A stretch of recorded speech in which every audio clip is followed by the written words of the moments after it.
ये class 10th के board का मोस्ट इंपोर्टेंट क्वेश्चन है, तो यहां से समझते हैं। अब देखो यहां से दिया क्या है, बीडी परपेंडिकुलर एसी, मतलब बीडी एसी पर क्या है, लंब है, और सीई परपेंडिकुलर क्या है, एबी है, मतलब सीई एबी पर क्या है, लंब है। तो हमको इन दोनों ट्रायंगल को सिमिलर प्रूव करना, मतलब समरूप सिद्ध करना। अब देखो जो जिन ट्रायंगल को हमको समरूप सिद्ध करना, सिमिलर प्रूव करना, उनको अलग बनाते हैं इस फिगर से। तो देखो ये एईसी, तो एईसी को हम अलग बनाएंगे, तो यहां से बना लेते हैं। तो यहां समझेंगे ये ए हो गया, और ये क्या हो गया, ई हो गया, और ये क्या हो गया, सी। यहां 90 डिग्री। और कौन सा ट्रायंगल, एडीबी, इस त्रिभुज को हम अलग बनाएंगे। तो देखो एडीबी, इसको भी अलग हम उसी तरह बना लेंगे। ये बना लिए, ये ए हो गया, और ये डी हो गया, और ये क्या है, बी। अब देखो ये कितने डिग्री दिया, 90 डिग्री। अब इन दोनों ट्रायंगल को हमको सिमिलर, मतलब समरूप प्रूव करना। तो यहां समझते हैं, देखो ये वाला एंगल इस एंगल के इक्वल होगा, तो आप यहां से कह सकते हैं एंगल ई इक्वल टू क्या होगा, एंगल डी। क्यों इक्वल है, क्योंकि 90 डिग्री, दोनों 90 डिग्री के बराबर है। अब देखो ध्यान से समझिए, ये वाला एंगल क्या दोनों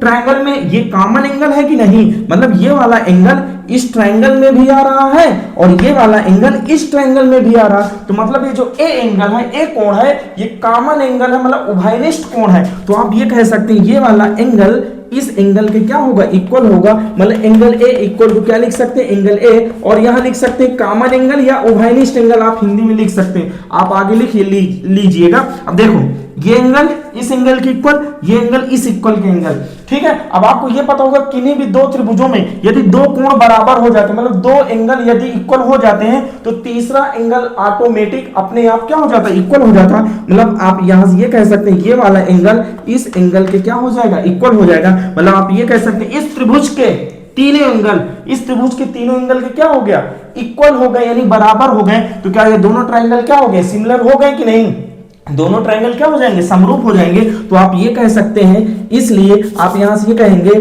ट्रायंगल एईसी। देखो एईसी लिखने का तरीका आपको आना चाहिए, एईसी, इन्हीं दोनों को प्रूव करना था। एईसी किसके समरूप होगा, हमने ए से स्टार्ट किया, तो यहां किससे स्टार्ट करेंगे, ए से, क्योंकि ये वाला एंगल इसके बराबर है। तो यहां से ए आएगा, बीच में ई है, ई 90 डिग्री, तो बीच में यहां क्या आएगा, डी 90 डिग्री। तो क्या आएगा, ए डी बी, और ये दोनों ट्रायंगल क्या हो जाएंगे, सिमिलर हो जाएंगे, समरूप हो जाएंगे। किस नियम से, एंगल एंगल एंगल प्रॉपर्टी से आप इसको प्रूव कर सकते हैं। तो अगर वीडियो अच्छी लगी हो तो सब्सक्राइब करना ना भूलिएगा।